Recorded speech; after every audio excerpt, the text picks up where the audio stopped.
اعوذ باللہ من الشیطان الرجیم، بسم اللہ الرحمن الرحیم۔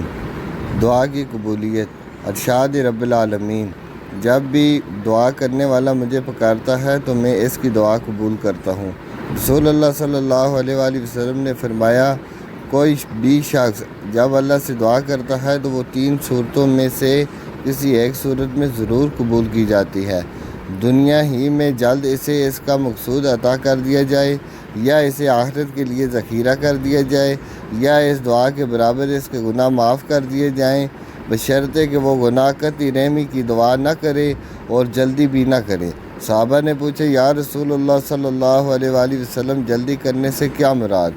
آپ صلی اللہ علیہ وآلہ وسلم نے فرمایا کہ وہ یہ کہے کہ میں نے دعا کی لیکن میرا خیال ہے کہ میری دعا قبول نہیں ہوگی، اور پھر وہ مایوس ہو کر دعا کرنا چھوڑ دے۔ قبولیت دعا کی شرائط: کھانا پینا اور لباس حلال ہو۔ رسول اللہ صلی اللہ علیہ وآلہ وسلم نے ایک آدمی کا ذکر کرتے ہوئے فرمایا،